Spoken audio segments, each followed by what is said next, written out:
fighting a fighting. I was at JRTC at Fort Polk, Louisiana, Hmm. and I saw a man walking with a bag from the PX. He had just bought some snacks, and it was the same man that I had detained in combat 2 years prior. My goodness. I had this fellow was walking down the road in Afghanistan once upon a time, and he had a briefcase. And I thought that is remarkable because no one in Afghanistan has a briefcase. And so I asked him, I was like, hey, what's in the briefcase? And he didn't speak English. And so, I Yeah, good. got a little forceful with him Yeah. and told him, you're going to have to open that damn briefcase. And inside of it was two textbooks. One was on circuitry and wiring, and one was on chemistry, Hmm. like volatile chemistry. Right. And I was like, well, buddy, you're going to jail. Yeah. I feel bad for you, but Yeah. I'm Yeah. glad it went down this way because it could have gone worse. Right. And so, detained him, took him back to the cop, called S2. They brought in a Black Hawk, picked him up, flew him away. And I thought, wow, I just took down another vile terrorist for Uncle Sam. 2 years later, that man is working as an interpreter for Fort Polk, Louisiana. And I walked up to him and I said, do you remember me? And he said, of course. And I said, I thought you didn't speak English. And he goes, well, I do. And now I'm an interpreter.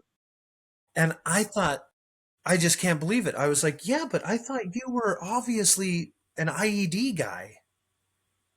And he goes, well, I was, but now I'm a translator. And I was like, so there really was no point? I mean, But what did that's what we it was. so I was in basic training when September 11th happened. Ooh, good. Yeah. Yeah, it got tighter than the hair in a biscuit, I mean, it Oh, I was. bet. So I'm down there in Fort Benning, and we're, you're all rah rah and everything at that point. Your adrenaline's up. You know how it is. There's a certain amount of brainwashing that goes into being militarized. To be able to, the government's really good at being able to show you where that switch is. They just have a hard time telling you how to turn it off. At Yeah. some point. So anyway, we're excited. We're going to go to Afghanistan and we're going to find bin Laden, And I mean, look, it was a national fever at that point. And Yeah, I caught on. I caught the fever. yeah, patriotism was super high, and we felt like we were fighting a good fight, a noble fight. And my first orders came down, or when our first deployment orders came down.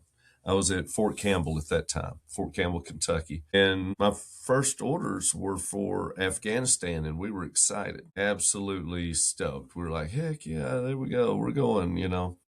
And then about a week and a half later, our orders changed. We're going to Iraq. And I was like, Iraq? We were all looking at each other like, why? It's How can not that where be? we're the dude that did all this. You remember the towers guys? Those guys? Those guys are all over there. They're like, no, no, they're in Iraq.